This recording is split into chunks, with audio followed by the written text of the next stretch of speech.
तो नमस्कार। कल हम लोगों ने इलेक्ट्रोस्टैटिक्स से रिलेटेड एक सवाल जो जेईई के इम्तहान में आया था उस पर चर्चा की थी और उसके माध्यम से बहुत सारे इलेक्ट्रोस्टैटिक्स के जो कॉन्सेप्ट्स हैं वो हम लोगों ने सीखे थे। तो आज हम एक और सवाल लेकर के चर्चा करेंगे और ये इलेक्ट्रोमैग्नेटिक वेव से है। ये भी जेईई का क्वेश्चन है और इसमें भी एक प्रश्न है और उसके लिए 4 ऑप्शंस हैं और इस बार कहा गया है कि 1 और मोर ऑप्शंस में भी करेक्ट। तो पिछली बार कल के सवाल में एक ही ऑप्शन करेक्ट था ऐसा बता दिया गया था, लेकिन अभी बता दिया गया है कि एक से ज़्यादा भी करेक्ट हो सकते हैं। तो इसमें है एक the electric field associated with an electromagnetic wave propagating in A dielectric medium is given by. तो एक डाइलेक्ट्रिक मीडियम में एक इलेक्ट्रोमैग्नेटिक वेव प्रोपेगेट कर रही है और उसका जो इलेक्ट्रिक फील्ड है उस इलेक्ट्रिक फील्ड के लिए एक्सप्रेशन यहाँ दे रखा गया है और वो ऐसा है E बराबर 30 times 2i cap plus j cap bracket बंद, फिर साइन और फिर 2 पाई, फिर एक ब्रैकेट, फिर 5 इंटू 10 पे पावर 14 और यहाँ t और माइनस 10 पे पावर 7 और बटा 3 और z, ये ब्रैकेट बंद v/m। तो ऐसा ये यहाँ पर हमें दिया हुआ है। तो जो पहले दिया हुआ है उसी की बातें करते हैं। द इलेक्ट्रिक फील्ड, ये जो एक्सप्रेशन है वो क्या है? वो क्या है? इलेक्ट्रिक फील्ड है। और ये इलेक्ट्रिक फील्ड किन पैरामीटर्स पर, इसमें अननोन या वेरिएबल पैरामीटर्स कहाँ हैं? t और z, यानी XYZ कोऑर्डिनेट सिस्टम है और उस XYZ कोऑर्डिनेट सिस्टम में कोई एक पॉइंट है। ये XYZ कोऑर्डिनेट सिस्टम में कोई एक पॉइंट है और उस पॉइंट के कोऑर्डिनेट्स को XYZ है और यहां पर का ये इलेक्ट्रिक फील्ड है। हाँ, यहां पर का ये इलेक्ट्रिक फील्ड है। यानी आप यहां नहीं पूछ करके यहां पूछे या यहां पूछे या यहां पूछे या यहां पूछे, तो अगर Z बदल रहा होगा तो इलेक्ट्रिक फील्ड का मान अलग अलग होगा। अगर Z नहीं बदल रहा होगा, केवल X और Y बदल रहे होंगे, तो फिर इलेक्ट्रिक फील्ड का मान भी नहीं बदलने वाला। तो एक तो ये हो गया। दूसरा, ये T भी आ रहा है, यानी आप XYZ सफिक्स कर दीजिए ये वाला पॉइंट, यहीं पे इलेक्ट्रिक फील्ड देखना है, लेकिन किस टाइम पे देखना है? तो ये इलेक्ट्रिक फील्ड टाइम के अनुसार, यहाँ वाला इलेक्ट्रिक फील्ड भी टाइम के अनुसार बदल रहा है। और कैसे बदल रहा है? तो ये इक्वेशन। इसी प्रकार से अगर एक ही टाइम पे देख रहे हैं, हम पूरे ब्लैक बोर्ड को देख रहे हैं, ये पॉइंट वो पॉइंट वो पॉइंट, पूरे कमरे को देख रहे हैं, ये पॉइंट वो पॉइंट वो पॉइंट, तो एक ही टाइम पे उनके भी इलेक्ट्रिक फील्ड्स अलग अलग हैं। तो इलेक्ट्रोमैग्नेटिक वेव्स में जो इलेक्ट्रिक फील्ड होता है और मैग्नेटिक फील्ड होता है वो स्पेस पर भी डिपेंड करता है, स्पेस किस पॉइंट पर और किस टाइम पर, तभी वो वेव है। हाँ, ये इसका हो गया। दूसरा, हम ये समझते हैं कि ये v/m लिखा गया है यहाँ पे, ये पूरा v/m लिखा गया है यहाँ पे, तो ये इलेक्ट्रिक फील्ड की यूनिट है। तो फिर ये इलेक्ट्रिक फील्ड का बाकी चीज़ों का पूरा ये मान है। तो अब ये जो कि है 5 × 10⁻24 फ्रीक्वेंसी, इसकी हम लोग क्या बता सकते हैं? क्या इसका डायमेंशन यूनिट क्या होना चाहिए? पर सेकंड होना चाहिए। ये v/m पूरा है, ये पूरा जो v/m है, फिर यहाँ कुछ है और यहाँ भी कुछ है। ये क्या, ये 30 क्या होना चाहिए? ये वोल्ट मीटर पर होना चाहिए। ये पूरे की क्या यूनिट होनी चाहिए? ये पूरे की इसकी कोई यूनिट नहीं होनी चाहिए, क्योंकि ये आर्ग्यूमेंट है। तो इसलिए इसकी यूनिट अगर सेकंड है तो इसकी यूनिट पर सेकंड, सेकंड इनवर्स होना चाहिए। लिखा नहीं गया है, लिखा नहीं गया है, लेकिन ये हम इसमें से निष्कर्ष निकाल सकते हैं कि भले ही नहीं लिखा गया, यहाँ एक सेकंड इनवर्स भी है।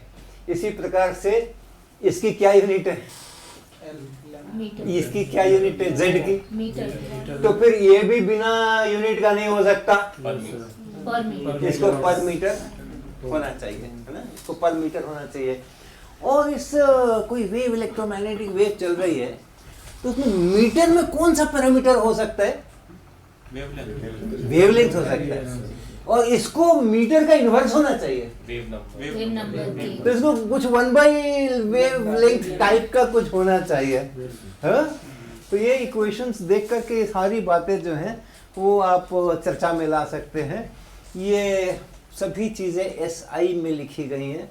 आप खुद अश्यूम करो कि ये इलेक्ट्रिक फील्ड है तो ये वोल्ट पर मीटर में है, यहाँ पर ये है, ये सेकंड इनवर्स में है, और जो ये है ये मीटर इनवर्स में है। ऐसा करके ये इक्वेशन दिया गया है। अब क्या क्या हमसे आशा की जा रही है कि हम परीक्षक को बताएंगे इसमें से। तो प्रश्न है, which of the following option और options are correct, is are correct. एक से ज्यादा भी हो सकते हैं। गिवन, कुछ गिवन करके ब्रैकेट लगाए। The speed of light in vacuum is, इन्होंने दे रखा है speed of light in vacuum. इसका मान इन्होंने दे रखा है। आप बिना अपना प्रश्न पत्र देखे हुए गेस कर सकते हैं क्या कि इन्होंने क्या दे रखा होगा, यहाँ क्या लिखा होगा, 3 × 10⁸ लिखा होगा ना। देख लेते हैं। हाँ, सचमुच वही लिखा है, 3 × 10⁸। ये गिवन है, स्पीड ऑफ लाइट जो वैक्यूम में होती है वो 3 × 10⁸ मीटर पर सेकेंड लगभग होती है। लगभग थोड़ा है 299 कुछ है, लेकिन 3 × 10⁸ is the standard accepted calculations वगैरह करने के लिए ये हम लोग मान लेकर के चलते हैं। और एक्सरेज वैक्यूम में चलती हैं तो क्या स्पीड होती है, सेम होती है। और आप सर्दियों के दिन है, अभी सब लोग स्वेटर पहने हुए, जैकेट पहने हुए, मफलर लगाए हुए, तो जो हम हीटर जलाते हैं कमरे में, या अलाव जलाते हैं, लकड़ी जलाते हैं, उसकी फ्लेम होती है, और हमें जो वहाँ जो मिलती है ना, ऊष्मा मिलती है हमें, हाँ, उसकी क्या स्पीड होती है, वो वहाँ फ्लेम से निकल करके हम तक पहुँचती है, तो उसमें कितना टाइम लगता है, क्या स्पीड उसकी होती है, हीट रेडिएशन जो वहां से निकल करके हमारे पास पहुंच रहा है। हाँ, बीच में वैक्यूम जो हवा और वैक्यूम में स्पीड हम लोग एक ही लेकर के चलते हैं। तो हम अलाव भी तापते हैं या हीटर भी जलाते हैं, तो उसके और हमारे बीच में वही हवा रहती है। तो ये सारी जितने प्रकार के इलेक्ट्रोमैग्नेटिक वेव्स हैं, वैक्यूम एक ही स्पीड से चलती है, राइट। बहुत बढ़िया। तो क्या क्या है ऑप्शन दिए गए हैं। पहला पूछा जा रहा है, पहले और दूसरा, ए और बी जो दो ऑप्शंस हैं, उसमें bx के बारे में पूछा जा रहा है। bx बराबर, उसके कुछ वैल्यूज ए में और बी में दोनों में दे रखे हैं, और आपको पता करना है कि ये bx है कि नहीं, जितना यहाँ पे लिखा हुआ है। b क्या है, मैग्नेटिक फील्ड। क्या यूनिट होती है, टेस्ला। ओके, तो ये जो B है, मैग्नेटिक फील्ड जिसको कहते हैं, उसका x कंपोनेंट चाहिए। ये इलेक्ट्रिक फील्ड है, वेक्टर लगा है ना, ऐसे ही जो मैग्नेटिक फील्ड है वो भी, उसमें भी वेक्टर है, वो भी वेक्टर क्वांटिटी है। तो हमें क्या चाहिए, B का मैग्नेटिक फील्ड का x कंपोनेंट चाहिए। ये वेव वैक्यूम में चल रही है कि नहीं ये पता नहीं है, पता कर सकते हैं क्या, इस इक्वेशन को देखकर पता कर सकते हैं क्या कि ये जो इलेक्ट्रोमैग्नेटिक वेव है वो वैक्यूम में चल रही है कि और कहीं चल रही है, हालांकि प्रश्न में लिखा हुआ है किस मीडियम में चल रही है, डाइलेक्ट्रिक मीडियम। प्रश्न में लिखा हुआ है।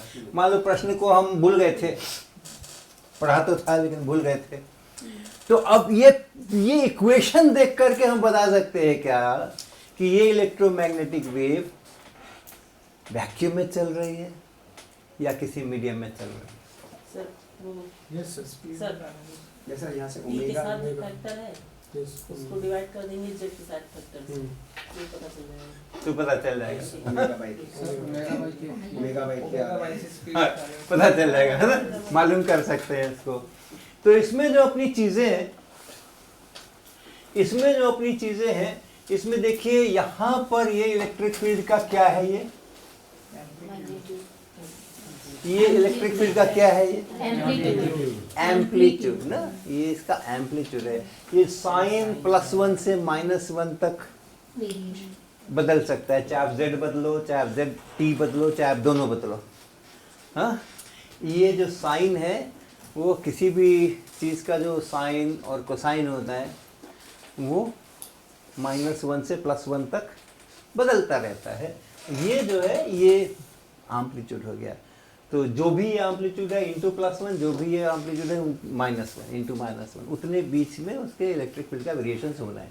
तो ये है हमारा इलेक्ट्रिक फील्ड, जहाँ मैग्नीट्यूड भी हमें पता है और डायरेक्शन भी पता है क्योंकि ये वेक्टर्स दे रखे हैं। हाँ सर, आई एंड जे का मतलब इलेक्ट्रिक फील्ड एक्स एक्सिस और वाई एक्सिस में ऑसिलेट कर रही है।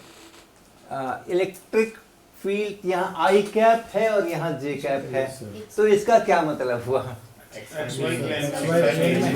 इलेक्ट्रिक फील्ड किसी भी पॉइंट पर अगर आप निकालने की कोशिश करें, लिखने की कोशिश करें, तो ये गारंटीड है कि उस इलेक्ट्रिक फील्ड की जो डायरेक्शन है वो इस डायरेक्शन में है।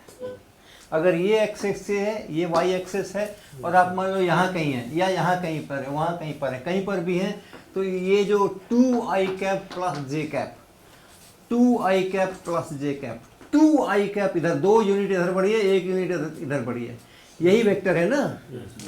अगर ये 2 है और 1 ये है, तो ये जो वेक्टर है this is 2i cap plus J cap.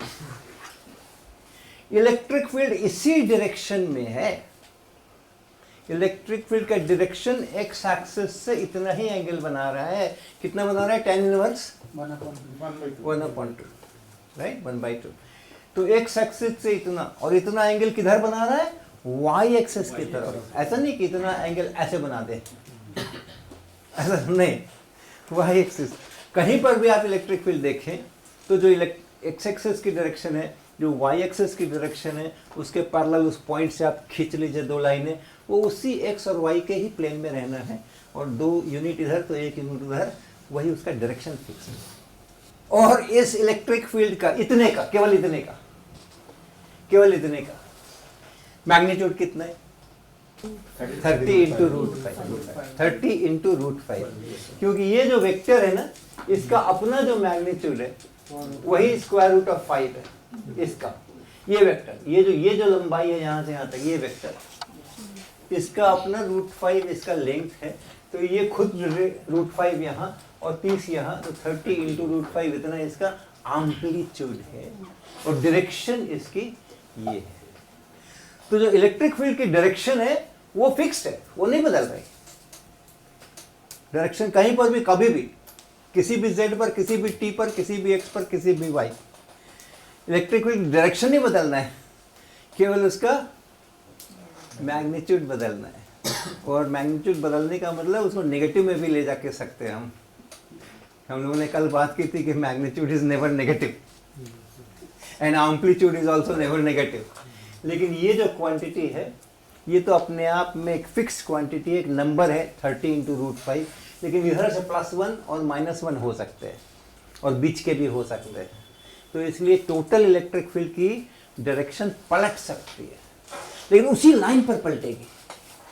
ये जो लाइन है ना, इसी लाइन पे या तो इधर होगी और या तो इधर होगी। अगर साइन का नेगेटिव आ रहा है तो इधर, साइन उधर से पॉजिटिव आ रहा है तो इधर, लेकिन इसी लाइन पे उसको ऑसिलेट करना है। उसका फील्ड का टिप अगर देखें, उस वेक्टर का टिप देखें तो इधर से उधर, उधर से उधर, उधर से उधर, उधर से उधर, इसी लाइन पे उसको घूमते फिरते रहना है।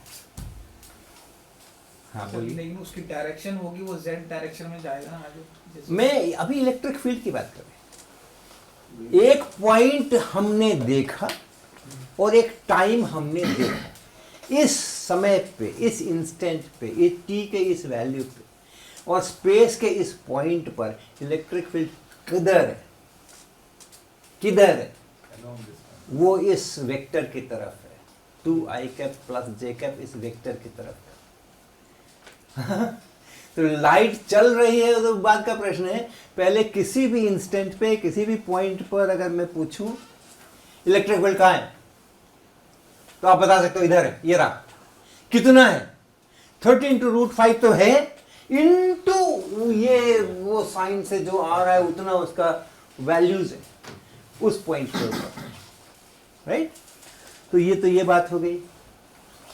अब ये जो है, ये आप कह रहे हैं ना कि यहां से लेकर के और यहां तक ये जो चीज है, ये टी के बगल में जो है, टी के बगल में जो है, उसके लिए एक स्पेशल सिंबल है और एक स्पेशल नाम है।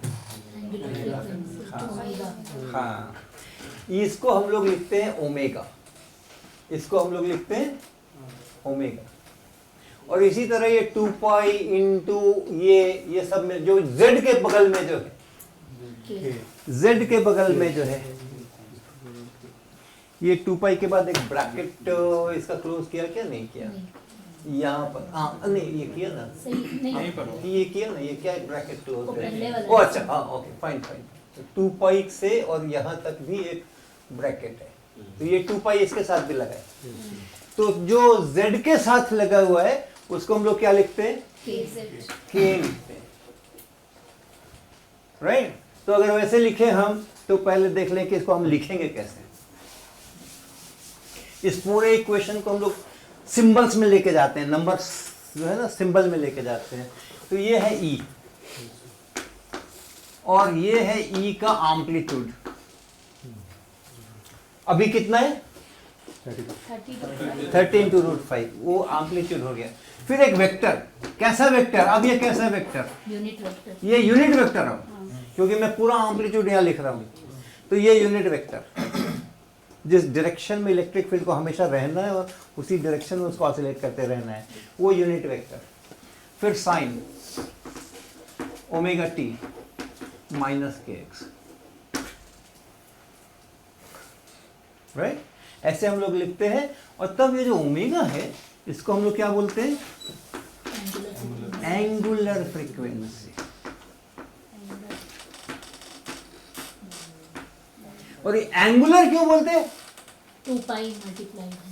It has radian per second unit. Phasors के Theta फॉर्म by में प्रेजेंट T. किया जाता है। It's an angular component, rotational component. Normal Parameter. ले सकते हैं, ओनली न्यू से डिनोट किया जाता है। So जैसे हमारा फ्रीक्वेंसी है f जो लीनियर है, लोगों ने नाम रख लिया इसलिए कहते हैं। हाँ? हमारे पूर्वजों ने इसको एंगुलर फ्रीक्वेंसी बोल दिया, तो हम भी बोलते हैं एंगुलर फ्रीक्वेंसी। एंगल तो कहीं बन नहीं रहे, राइट? इलेक्ट्रिक फील्ड की एक निश्चित दिशा है, ऐसे ऐसे चल रहा है, ऐसा ऐसा हो रहा है, ऐसा ऐसा बदल रहा है, और उसके चलने की भी कोई निश्चित दिशा है। तो पूरी वेव उधर को चल रही है, घूम क्या रहा है? so the Simply oscillator our was vacuum minus phase sign. phasor vector motion होता है। इज सर्कुलर मोशन का इक्विवेलेंट है.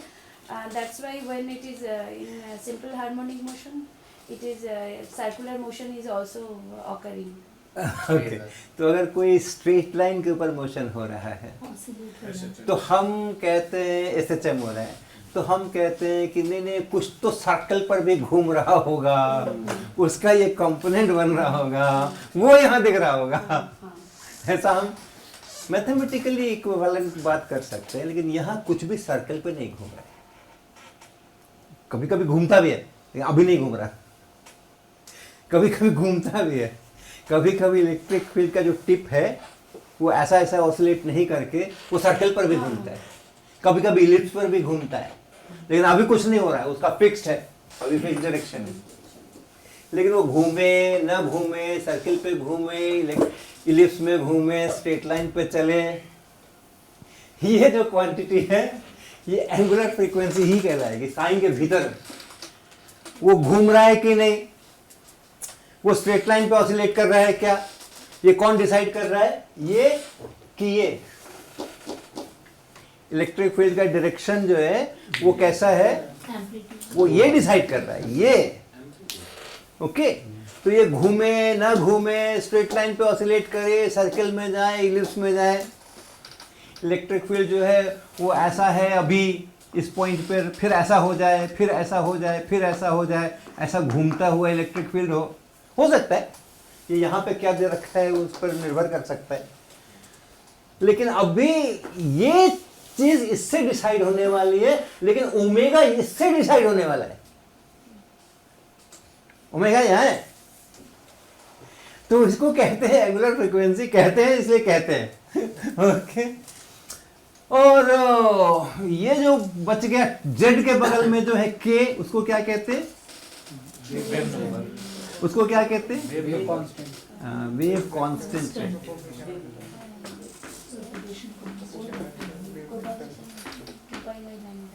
ओके, इसका रिश्ता वेवलेंथ से और इसका रिश्ता फ्रीक्वेंसी से। फ्रीक्वेंसी का मतलब है कि पर second how many times it goes from maximum to maximum और मिनिमम टू मिनिमम, और 0 to 0, 0 to 0, how many times it goes from 0 to 0, maximum to maximum, minimum to minimum। ठीक है क्या? हाँ हाँ बिल्कुल ठीक है ना, ओके वेरी गुड। अब देखो हम एक ग्राफ खींच देते हैं, एक ठीक नहीं बस एक मैक्सिमम से दूसरा मैक्सिमम, फिर वापस उसमें हाँ ग्राफ खींच देते हैं। मान लो हमने ऐसा ग्राफ खींच दीजिए, ये एक मैक्सिमम है, ये दूसरा मैक्सिमम है। इस मैक्सिमम से इस मैक्सिमम जाने को अगर मैं कहूँ कि 1 यूनिट है, और 0 से 0 को जाने को मैंने क्या कहना पड़ेगा, कहना पड़ेगा ना। तो maximum to maximum it's same as minimum to minimum, it's same as minimum to minimum, but it is not same as 0 to 0। Okay? तो जैसे पेंडुलम में भी, तो हम right maximum to maximum pendulum में यहाँ से चले वहाँ गए, तो वेलोसिटी को देखो 0 to 0 हो गई ना, 0 to 0 हो गई। लेकिन आप ये 0 to 0 मांगो और maximum velocity to maximum velocity मांगो, या minimum velocity to minimum velocity मांगो, वो सेम नहीं होने वाली है। अगर ये है मैक्सिमम वेलोसिटी पॉजिटिव डायरेक्शन में, इधर जाएगा, फिर इधर जाएगा, फिर यहाँ आएगा, तब दोबारा मैक्सिमम होगा। फुल ऑसिलेशन में मैक्सिमम टू मैक्सिमम होगा, और 0 to 0 तो हाफ ही ऑसिलेशन में हो जाएगा। तो it's not 0 to 0, maximum to maximum देखना या मिनिमम टू मिनिमम देखना, 0 to 0 नहीं देखना। देखोगे तो डबल मिलेगा, डबल फ्रीक्वेंसी मिलेगी। तो ये जो है ये फ्रीक्वेंसी से रिलेटेड है, और फ्रीक्वेंसी को हम लोग लिखते हैं लेटर न्यू। क्यों लिखते हैं? दिया गया पूर्वजों ने डिसाइड कर दिया कि इसको न्यू से लिखना, तो न्यू से लिखते हैं। और इसका रिश्ता है ओमेगा इज 2 पाई न्यू। तो जो टी के बगल में है वो है ओमेगा, और उस ओमेगा को 2 पाई से भाग लगा दीजिए तो है न्यू। तो यहाँ 2 पाई ऑलरेडी लिखा हुआ है, तो ये क्या हो गया, न्यू। ये न्यू हो गया, ये है frequency. 10 to the power 14, 5 into 10 to the power 14। X ray है कि IR है कि विजिबल है कि अल्ट्रावायलेट है, क्या है, विजिबल। 10 to the power 14, 15 जो है वो विजिबल के आसपास का रेंज है, राइट। तो देख के आप कह सकते हो अच्छा ठीक है, लाल लाइट है कि पीली लाइट है, आप देख के बता सकते हो। ये हो गया। ये जो K है इसका रिश्ता किससे है, वेवलेंथ से रिश्ता है। अब रिश्ता सीधा वाला है कि उल्टा वाला है वो अलग बात है, लेकिन रिश्ता है। सीधा वाला है कि उल्टा वाला है, उल्टा वाला है ना, मीटर इनवर्स में है वो। वेवलेंथ मीटर में होती है, लेकिन रिश्ता है। और इसका जो वेवलेंथ से रिश्ता है, जिसको लैम्डा बोला जाता है, फिर से वेवलेंथ को हमेशा लैम्डा बोला जाता है। वो भी पूर्वजों ने ही बताया है कि इसको लैम्डा बोलना, उसको न्यू बोलना, उल्टा मत कर देना, नहीं तो बहुत भ्रम हो जाएगा। तो इसके साथ इसका रिश्ता है जो k है, this is 2 pi by lambda. ठीक है। और ओमेगा बाई के, ये जो चीज है ओमेगा बाई के, यानी 2 पाई न्यू और बड़ा 2 पाई लैम्डा, ये क्या हो जाएगा? Velocity new into lambda which is velocity.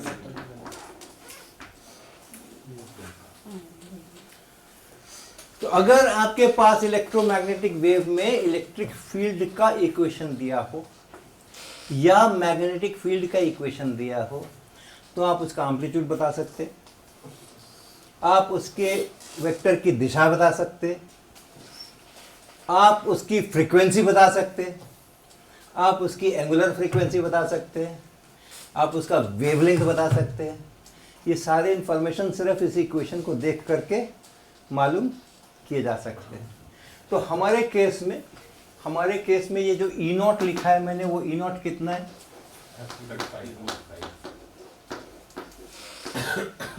ये जो ओमेगा लिखा है वो ओमेगा कितना है?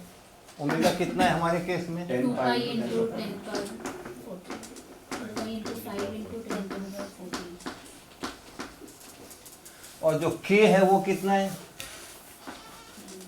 k कितना है? 2 पाई इनटू 10 पर 7। ठीक है, इतना ही लिखा था ना? हाँ, इतना ही लिखा था।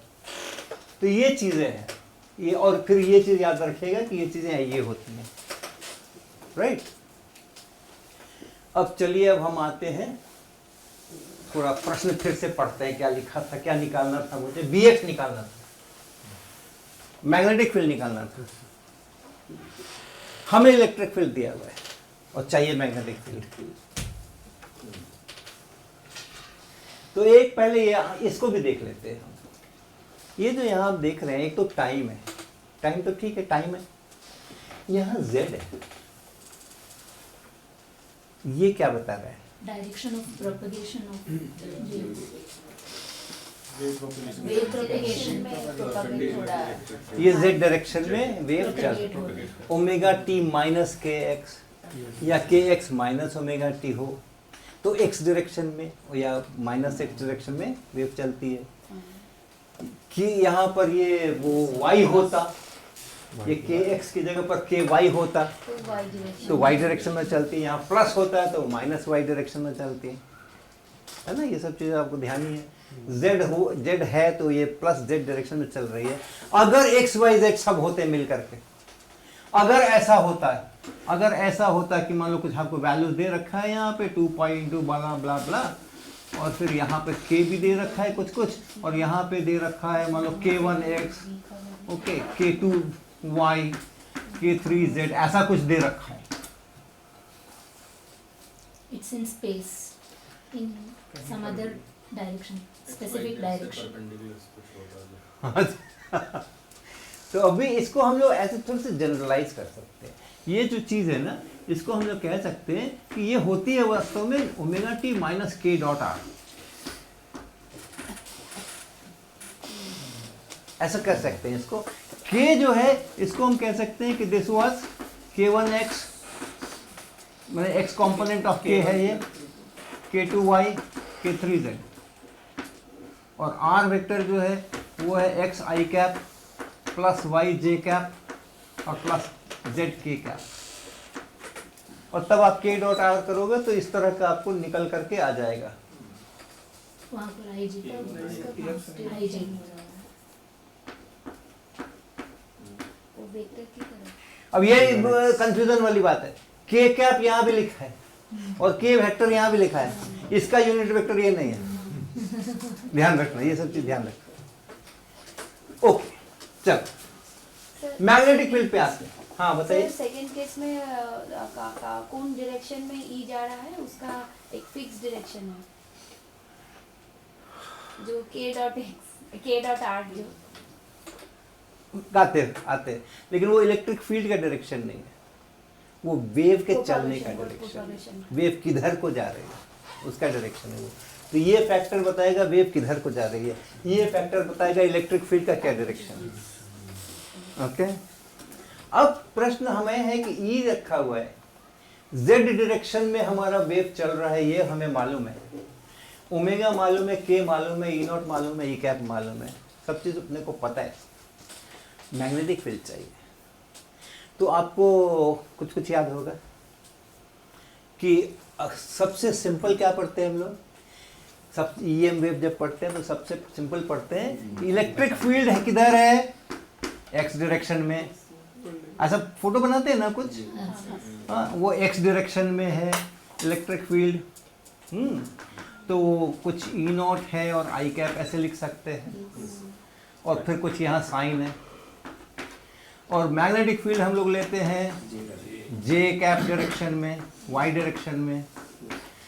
किधर चलती है wave? Wave goes in Z direction, यानी के कैप डायरेक्शन। ये आई कैप जे कैप वेव के जो चलने का डायरेक्शन है वो जेड की तरफ है, ऐसा। और ये तीनों एक दूसरे से परपेंडिकुलर हैं, आई कैप जे कैप के कैप तीनों एक दूसरे से परपेंडिकुलर। दो का क्रॉस प्रोडक्ट करेंगे तो तीसरे का डायरेक्शन मिलेगा, डायरेक्शन तो मिल ही जाएगा, मैग्नीट्यूड का पता नहीं, डायरेक्शन तो मिल ही जाएगा ना। तो अगर हमने ई को और बी को इसको मैं कैपिटल के लिख देता हूँ, कैपिटल के, इस के से कंफ्यूजन नहीं हो उसके लिए, इसका वेक्टर कैपिटल के का वेक्टर होगा, इसका यूनिट वेक्टर कैपिटल के ऊपर कैप लगाएंगे, ठीक है। तो अगर हम इस ई और बी को क्रॉस करते हैं तो हमें ये मिलता है, और ये जो के है ना इसको भी आप वेक्टर कर दीजिए, इसको भी आप वेक्टर कर दीजिए, ओके। तो इस वेक्टर का जो मैग्नीट्यूड होगा वो हो गया के, ये वाला के, ये वाला के 2 पाई बाय लैम्डा, और इसका जो डायरेक्शन है that is the direction of propagation of wave, इसीलिए इसको प्रोपगेशन वेक्टर भी कहते हैं। ये जो के वेक्टर में मैंने बनाया, के कहां से लाए हम, जो यहाँ इसके पीछे लगा हुआ था वो मैग्नीट्यूड, और उस पर डायरेक्शन किधर का ठोक दिया, जिधर चल रही है अपनी वेव उस तरफ का यूनिट वेक्टर लगा दो, तो बन गया हमारे कैपिटल के वेक्टर, प्रोपगेशन वेक्टर कहते हैं। तो ऐसा हम लिखेंगे, ठीक है। तो आप देख रहे हो कि डायरेक्शन के लिए केवल लिख रहे हैं, ई क्रॉस बी जो है उसका डायरेक्शन हमारा ये वाला है, डायरेक्शन केवल, ओनली डायरेक्शन, मैग्नीट्यूड की बात नहीं कर रहा हूं।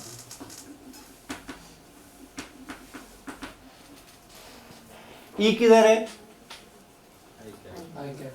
बी किधर है, और ई क्रॉस बी किधर है। तो हम लोग जो पहला उदाहरण लेते हैं, सबसे पहले पढ़ते हैं तो इसी तरह का पढ़ते हैं, ओमेगा टी माइनस के जेड, ओमेगा टी प्लस के जेड, ये सब करते हैं, ऐसा कुछ कुछ करते हैं नहीं, जो यहाँ रहेगा वही यहाँ रहेगा, इलेक्ट्रिक मैग्नेटिक फील्ड परिवर्तन नहीं है। तो direction of propagation, electric field x direction में, मैग्नेटिक फील्ड जे डायरेक्शन में, वाई डायरेक्शन में, तो प्रोपगेशन का जो वेक्टर है वो किधर, ई क्रॉस बी की तरफ। ऐसे ही अगर ई क्रॉस बी का डायरेक्शन के है तो बताना जरा बी क्रॉस के का डायरेक्शन क्या होगा,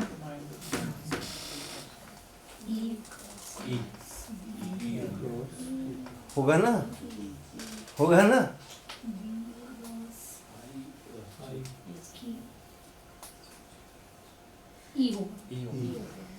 होगा। और के क्रॉस ई का क्या डायरेक्शन होगा, होगा ना। ये केवल डायरेक्शंस की बातें कर रहे हैं, ओके। अब हमारा जो यह प्रश्न था उसमें मुझे बी निकालना था, मैग्नेटिक फील्ड निकालना था, और मुझे क्या दे रखा था, ई दे रखा था। और मुझे क्या दे रखा था, k दे रखा था। हमारे इस केस में k का क्या है, what is, how much is k, how much is k, और किधर की तरफ है ना।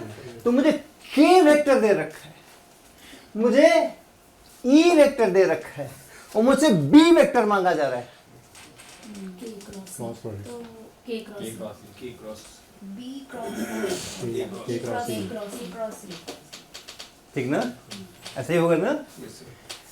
तो अब देखो मैं क्या करने जा रहा हूं, E बराबर हमें B चाहिए था ना, B बराबर K क्रॉस E। डायरेक्शन चाहिए, मैग्नीट्यूड भी चाहिए, मैग्नीट्यूड भी। ये B का क्या यूनिट है, और E का, और K का, ये दोनों के यूनिट गुना करेंगे तो ये मिलेगा क्या, नहीं मिलेगा ना। डायमेंशन सेम होना चाहिए ना। आपको B में और E में कुछ रिश्ता पता है, कोई इक्वेशन वो B और E के मैग्नीट्यूड को मिलाने के लिए electromagnetic wave, E is equal to B into C. E by B equal to C. B is E by C, ऐसा लिखते हैं ना, ऐसा लिखते हैं ना। तो आपको ये रिश्ता पता है कि B is E by C। तो इस B को इस इलेक्ट्रिक फील्ड के बाद नीचे भाग लगना चाहिए था C से, स्पीड ऑफ लाइट से। हमने ऊपर K से गुना किया हुआ है, तो क्या करूं, क्या करूं, क्या करूं, क्या लगा दूं, ओमेगा लगा दूं। ओमेगा बाई के जो होता है, ओमेगा बाई के यहाँ से देखो आप, ओमेगा बाई के इज वेलोसिटी, ठीक ना।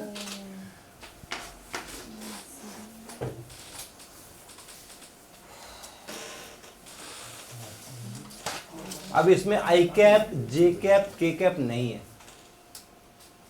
तो ये खुशी की बात है। ये सीधा फील्ड्स में, प्रोपगेशन वेक्टर में सीधा रिलेशन, इंडिपेंडेंट ऑफ कहाँ एक्स एक्सिस, कहाँ वाई एक्सिस, कहाँ जेड एक्सिस।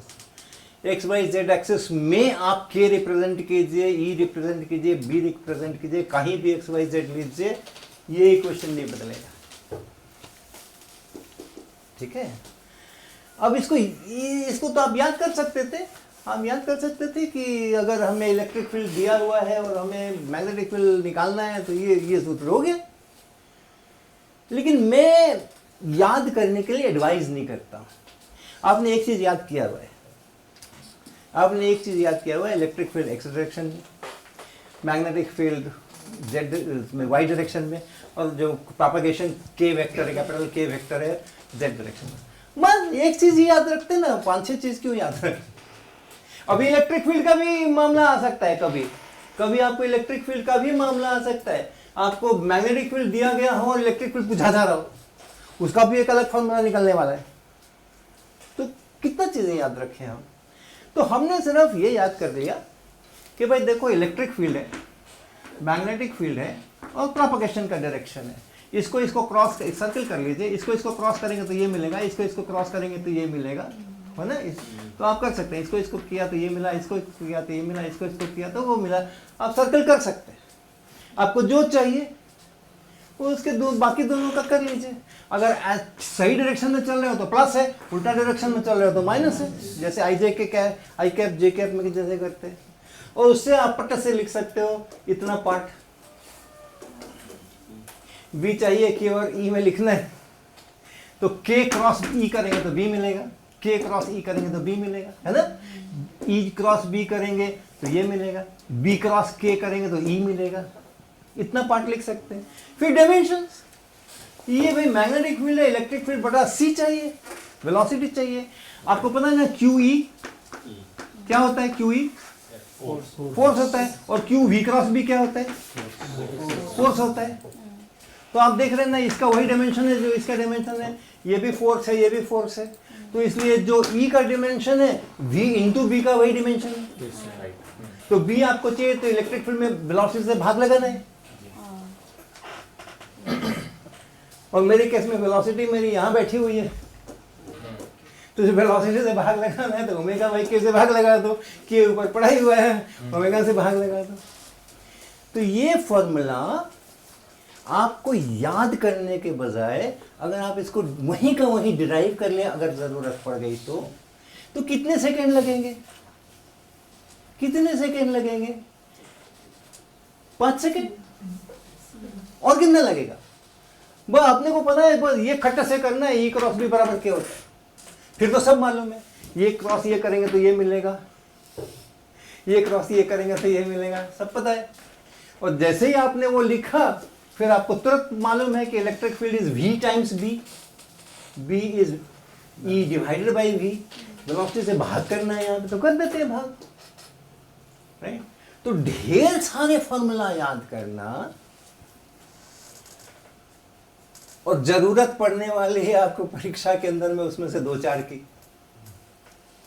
तो आप 100-200 फॉर्मूले याद करो और 2-4 की जरूरत पड़ने वाली है तो संभावना है ना कि कुछ गलत वाला फॉर्मूला लगा लोगे।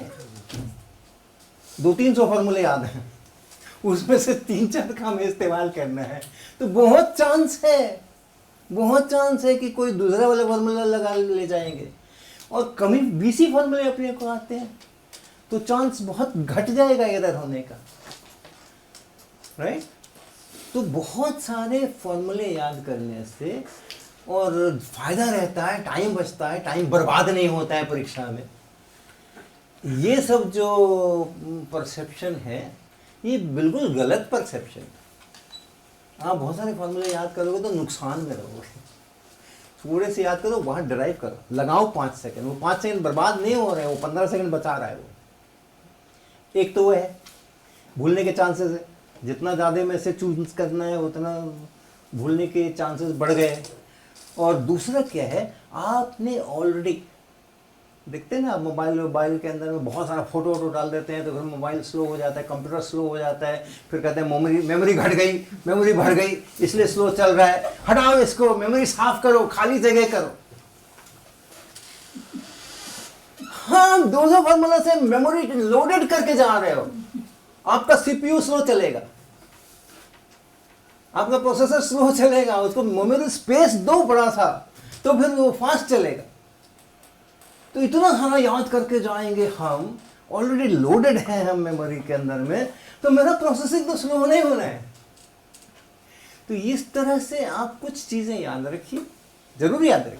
मुझे याद है कि जब भी हम लोग शुरू में पढ़ाते हैं ना, तो जब भी पढ़ाना शुरू करते हैं तो इलेक्ट्रिक फील्ड हमेशा एक्स डायरेक्शन में लेते हैं, वाई में लेते हैं, वो जेड में लेते हैं, बस इतना ही तो याद रखना है। उसके बाद तो कुछ याद ही नहीं रखना है, तीनों एक दूसरे के परपेंडिकुलर हैं, 2 का क्रॉस करोगे तो तीसरा बनेगा।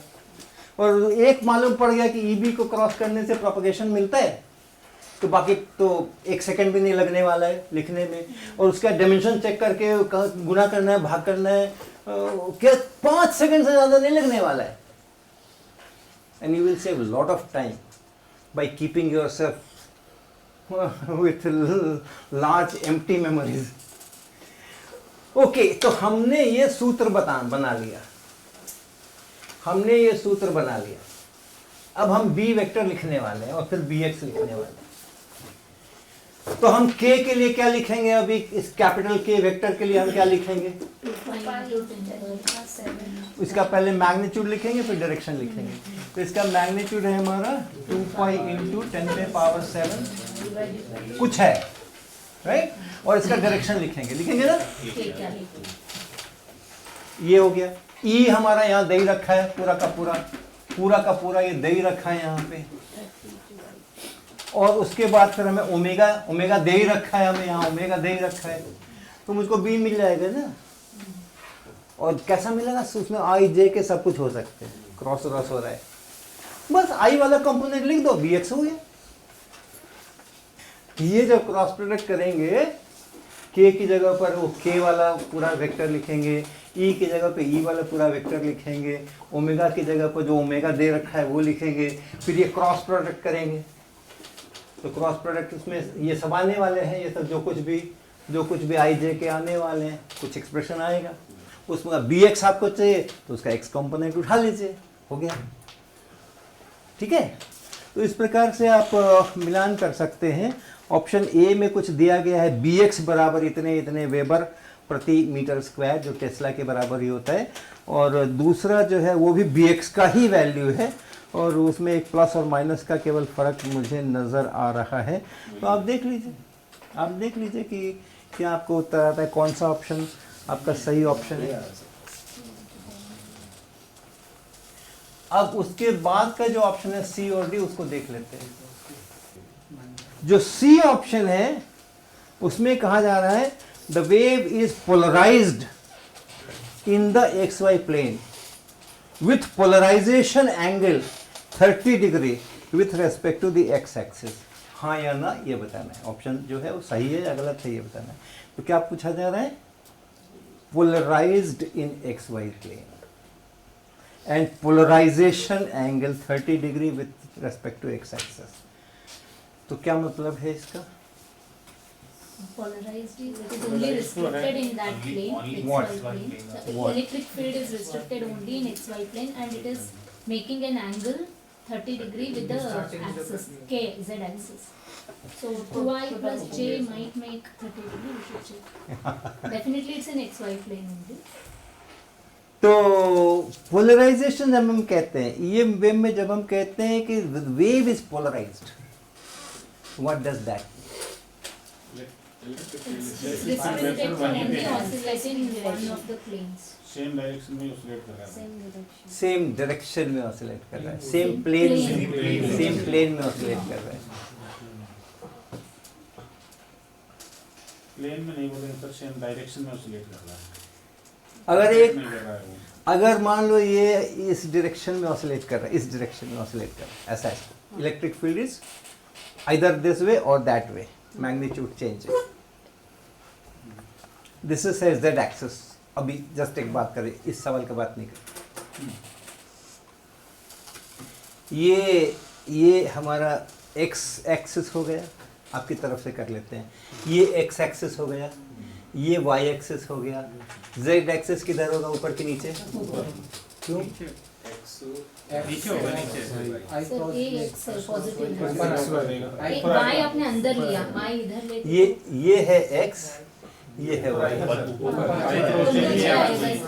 x का y I cross j should be k।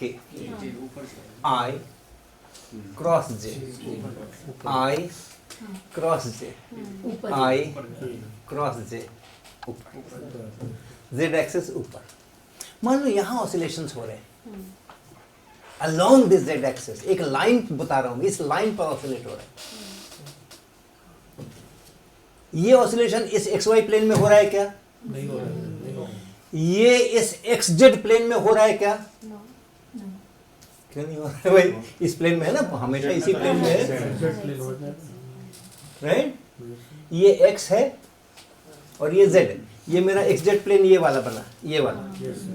अब यहाँ अगर एक्सेलेरेशन हो रहा है तो इसी प्लेन में हो रहा है ना, और इसमें हो रहा है क्या? नहीं क्यों नहीं हो रहा है? अभी हो रहा है। क्यों नहीं हो रहा है? If it is at origin then दोनों plane में हो रहा है। तो डायरेक्शन जो ऑसिलेशंस का है ना इलेक्ट्रिक फील्ड का, वो सेम डायरेक्शन है, एक ही लाइन के ऊपर, उसको खाली ऊपर और नीचे होना है, दाएं और बाएं होना है, एक ही लाइन पे रहना है, इलेक्ट्रिक फील्ड उसी लाइन पे रहना है।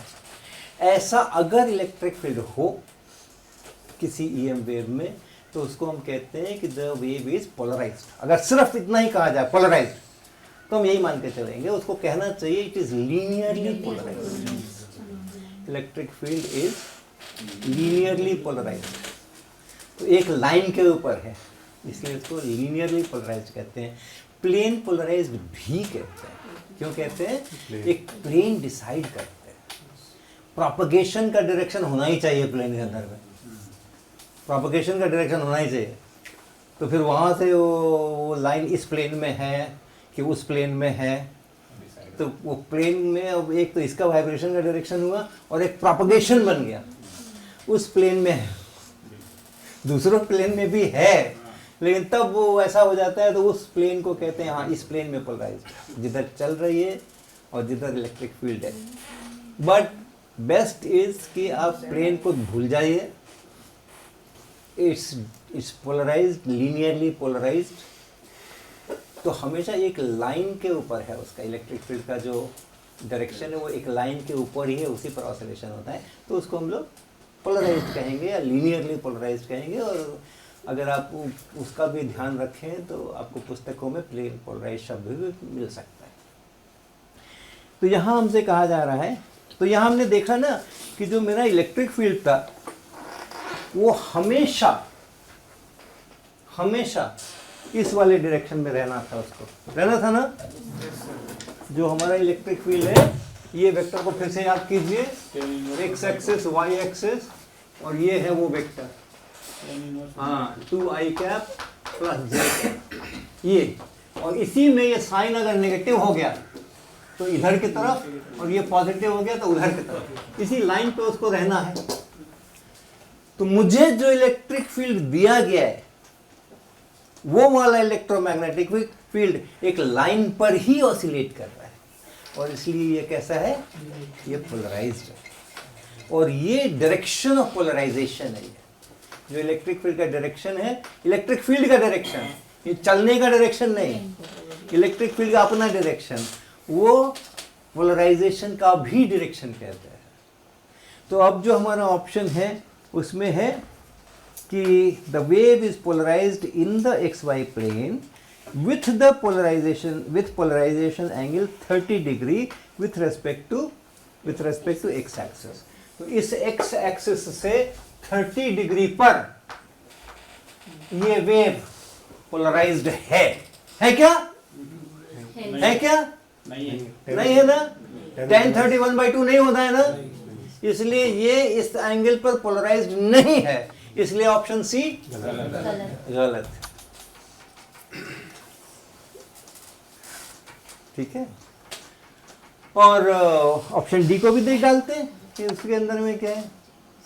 ऑप्शन डी के अंदर है the refractive index of the medium is 2। Refractive index of the medium चाहिए। ये कैसे, ये इलेक्ट्रोमैग्नेटिक वेव कैसे चल रही थी, कैसे वैक्यूम में थी क्या? नहीं ना, पता कर सकते थे ना इस इक्वेशन से, पता कर सकते थे ना। कैसे पता करते? ओमेगा बाई के से वेलोसिटी निकाल, जब वेलोसिटी निकाल ही ले सकते हैं तो रिफ्रैक्टिव इंडेक्स निकालने में क्या दे रहे हैं? तब ओमेगा बाई के करेंगे मैग्नीट्यूड ओमेगा बाई के, तो आपको स्पीड मिल जाएगी भी, और 3 × 10⁸ अगर मिल गई तो रिफ्रैक्टिव इंडेक्स कितना? 1 वैक्यूम है या एयर कह सकते हो। और नहीं मिली तो फिर भाग लगा, सी में भी से भाग लगा तो जो आ गया वो रिफ्रैक्टिव इंडेक्स। पानी का, अच्छा ओके, तो ये इसकी और कथा कहानी है। तो ये वेव से संबंध, इससे संबंध में और कुछ प्रश्न अगर?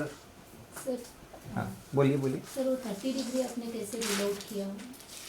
मैंने कहा मेक आउट किया, नहीं। ऑप्शन सी में लिखा था। नहीं रूल आउट कैसे किया? रूल आउट कैसे किया? हाँ 10-30 ये जो है ना, ये है 1 यूनिट और ये है 2 यूनिट।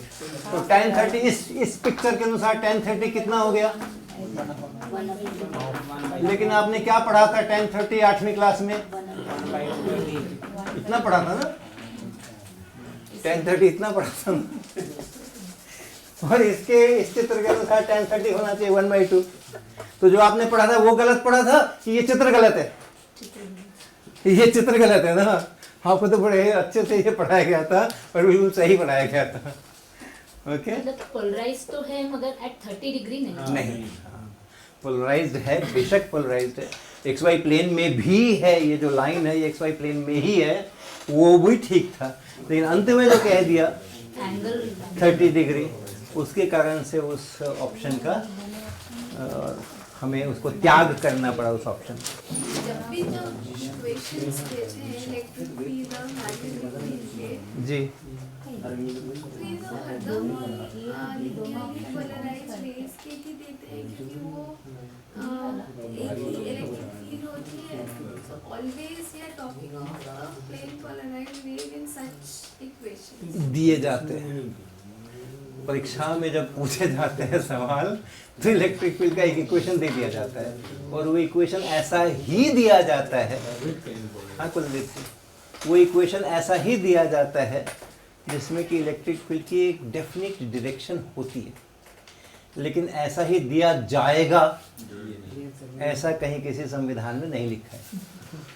तो उनको अधिकार है कि वो ऐसा न दें. लेकिन यस बिल्कुल, जब भी सवाल आपको परीक्षा में पूछे जाएंगे तो आप उम्मीद करके जरूर चलिए कि इलेक्ट्रिक फील्ड की एक निश्चित दिशा होगी, उसका जो भी वेक्टर दें, लेकिन वो बदलने वाला नहीं है टाइम के साथ में, तो वो लीनियरली पोलराइज रहेगा.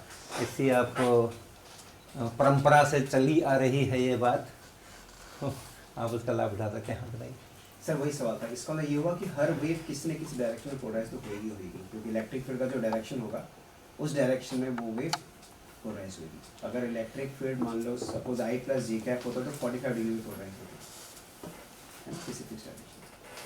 But in a generally unpolarized wave, we have many electric vectors. It is not just one electric vector that we are talking of. So, unpolarized wave cannot be represented by this equation. It has many such equations, but of course, if the direction is fixed, so they are in that plane. But उस plane में अलग-अलग directions पे हम बात करते हैं. तो उस केस में इलेक्ट्रिक फील्ड की इक्वेशन कैसे लिखी जाएगी? बहुत सारी आएगी. बहुत आसान है, बहुत आसान है.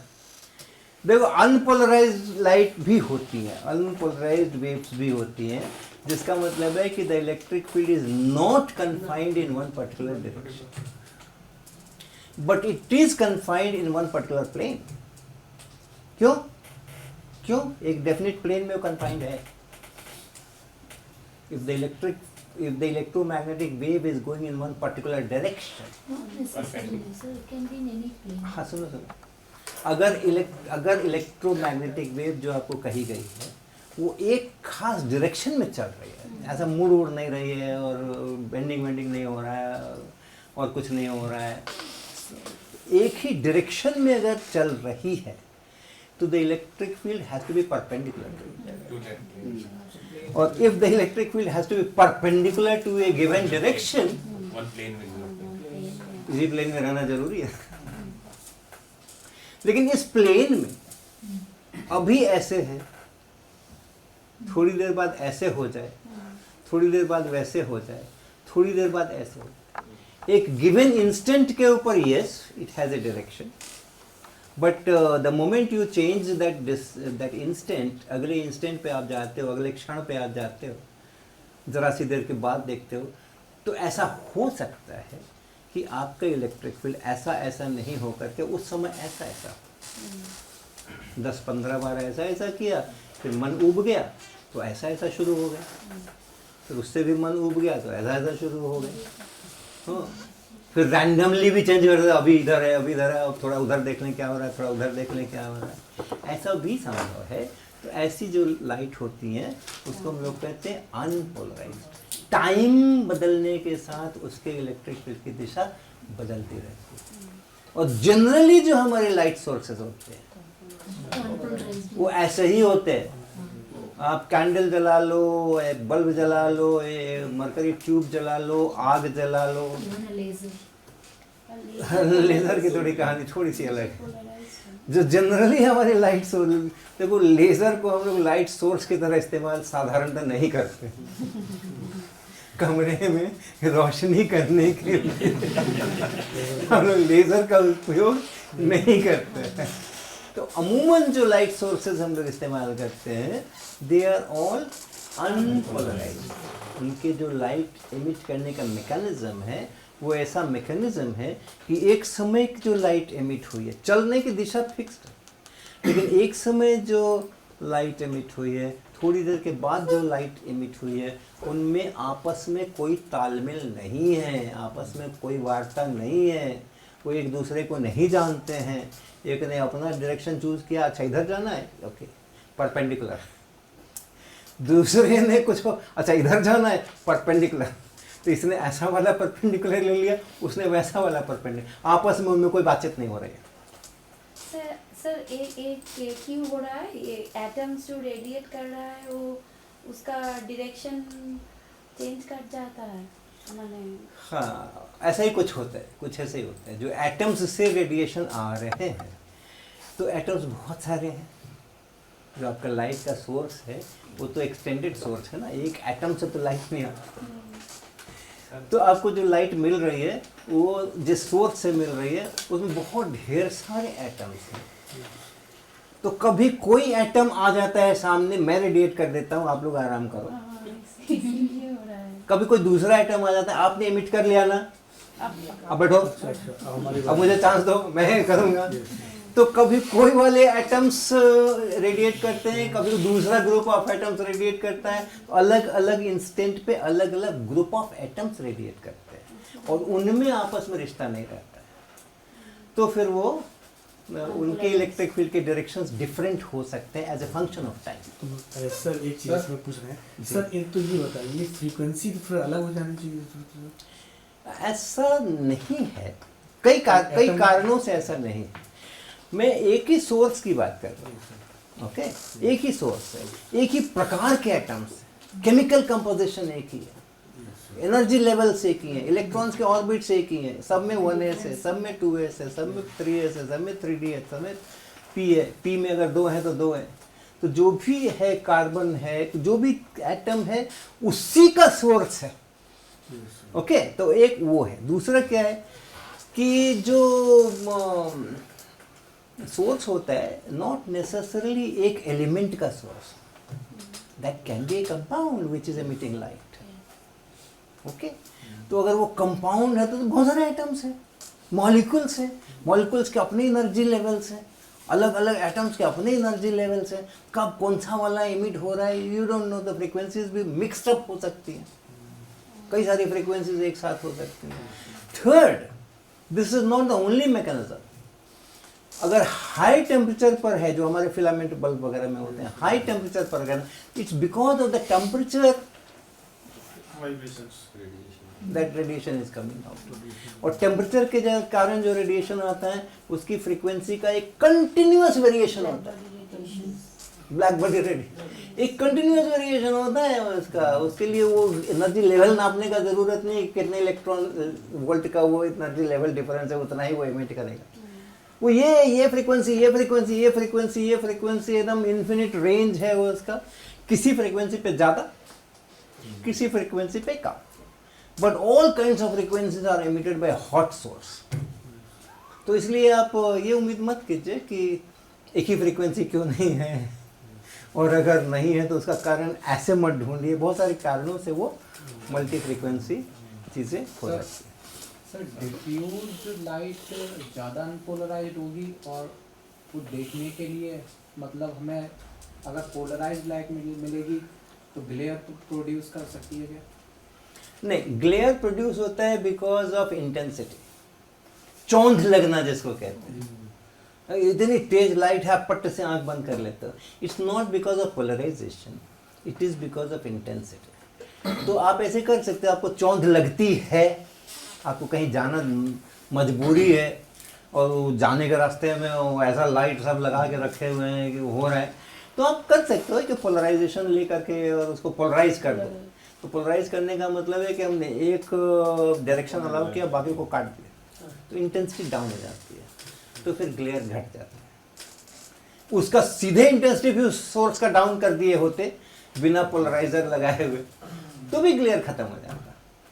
So that glare is related to the intensity which is going into the eye. Diffusion जो होता है लाइट का, डिफ्यूजन लाइट का डिफ्यूज कराते हैं, जैसे सर ये लगे हुए हैं, हाँ फैला देते हैं, वो तो डायरेक्शन फैला देते हैं। तो ये पोलराइजेशन से कोई खास रिश्ता नहीं है इनका।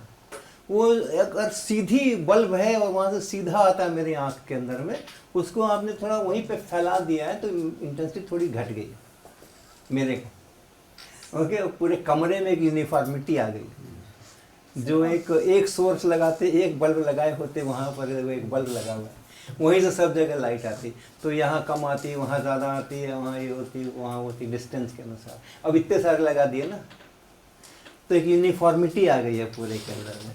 पोलराइजेशन से रिश्ता नहीं है।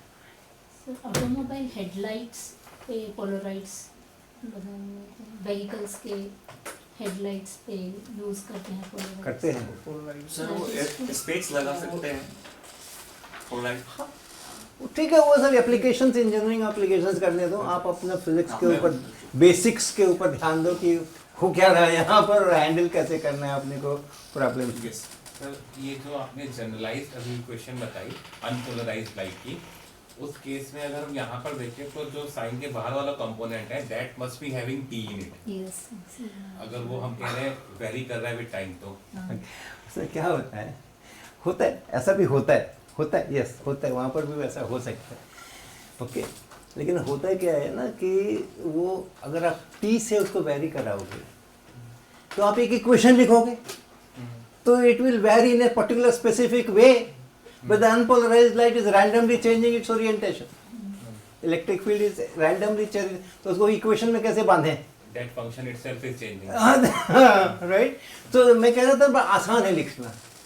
अनपोलराइज्ड इलेक्ट्रोमैग्नेटिक वेव के लिए कोई कहे लिखो, लिख के दिखाओ ऐसा वाला इक्वेशन, तो है ना।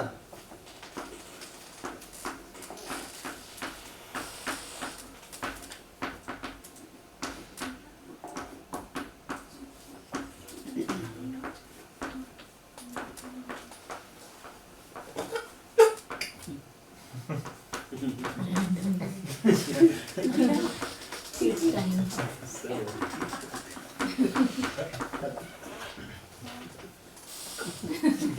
Randomly changing direction. लिख दिया ना, लिख दिया ना इक्वेशन, इक्वेशन ही तो लिखना था, लिख दिया इक्वेशन। ये है इलेक्ट्रिक फील्ड का डायरेक्शन। और मैं कहाँ कह रहा हूँ ये कांस्टेंट है, आई जे के लिखा था तो यस ये कांस्टेंट्स थे, बट ये तो अपना बदलता रहता है जिधर इधर, तो ये अनपोलराइज्ड लाइट हो गई।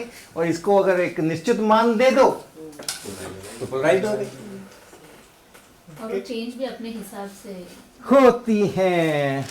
ओके, सर यहाँ पे कि दोनों ऑप्शन ए एंड बी दोनों ही करेक्ट है। नहीं, यहाँ पे एक माइनस लगा है, यहाँ सर माइनस तो नहीं मैग्नीट्यूड ट्रैक पर माइनस है प्लस है। लगा। राइट, बी एक्स मांग रहे हैं, एक्स कंपोनेंट, हाँ एक्स कंपोनेंट मांग रहे हैं, तो दैट एक्स कंपोनेंट क्या है उसका इक्वेशन जब इसके अनुसार लिखते हैं, हाँ सर माइनस नहीं आएगा ना। अब वो आप करके देखोगे माइनस आएगा नहीं आएगा कितना आएगा, वो आप करके देखोगे ये वाला ठीक है वो वाला ठीक तो है। जैसे नॉर्मली सर्कुलर पोलराइज्ड लाइट या प्लेन पोलराइज्ड लाइट या इलेक्ट्रिकल पोलराइज्ड लाइट या फिर इंटेंसिटी के बारे में जब बात करते हैं, केवल इलेक्ट्रिक फील्ड वेक्टर के बारे में ही बात करते हैं कि electric field vector oscillating circular direct plane, मतलब और लेकिन EM wave is a combination of electric field magnetic field, तो मैग्नेटिक फील्ड की बात क्यों नहीं करते इंटेंसिटी टर्म्स में, पोलराइजेशन टर्म्स में? Sensation of light. इसलिए हम इसलिए ऐसा करते हैं कि फिजिसिस्ट जो होते हैं ना बड़े आलसी भी होते हैं, वो कम से कम में ज़्यादा से ज़्यादा निकालना चाहते हैं, तो फालतू की बातें नहीं करते, फालतू की बातें करने में टाइम बर्बाद नहीं करते। रेटिना पे इलेक्ट्रिक फील्ड ही लाइट देखो इलेक्ट्रोमैग्नेटिक वेव, इलेक्ट्रिक फील्ड अगर आपको दिया गया था तो आपने मैग्नेटिक फील्ड निकाला ना, निकाला ना, तो मैं दोनों क्यों बताऊं? मैं एक बताऊंगा, दूसरा आपको जरूरत है तो निकालो आप अपना, जिसको जरूरत है निकाले, नहीं जरूरत है ना निकाले। मैंने सफिशिएंट इंफॉर्मेशन दे दी, हमने इलेक्ट्रिक फील्ड दे करके सफिशिएंट इंफॉर्मेशन दे दी है। आपको चाहिए मैग्नेटिक फील्ड, निकालो ना, निकालो ना, बी बराबर वो के क्रॉस ई बाय ओमेगा, सारा पैरामीटर मैंने दे रखा है ना, तो मैं क्यों हर बार बोलूँ इलेक्ट्रिक फील्ड इतना मैग्नेटिक फील्ड उतना? जब एक से दूसरा निकल सकता है तो कोई एक बोलना है, तो कोई एक बोलना है तो इलेक्ट्रिक फील्ड अपना जाना जाना पहचाना है तो वही बोल लेते हैं हम, काहे को मैग्नेटिक फील्ड बोले, साथ साथ है वो साथ साथ है। जहां आपने इलेक्ट्रिक फील्ड मालूम किया मैग्नेटिक फील्ड फिक्स हो गया, आपको चाहिए तो आप निकाल लो, कोई बात नहीं है, तो कोई ऐसा नहीं है कि हमने कुछ इलेक्ट्रिक फील्ड को ज़्यादा तरजीह दी है, ऑलराइट। एक बोलना काफ़ी है तो हम एक ही बोलेंगे, ज़्यादा नहीं बोलेंगे। एक पोलराइज है, दूसरा पोलराइज हो गई होगा मैग्नेटिक फील्ड भी। हाँ बिल्कुल बिल्कुल। अगर इलेक्ट्रिक फील्ड का टिप जो है वो सर्किल में जाना है और बी बराबर हमेशा कैपिटल के क्रॉस ई रहना है और कैपिटल के फिक्स है, लाइट जा रही है एक खास डायरेक्शन में, तो बी को भी तो घूमना ही पड़ेगा ना, वो घूमता है।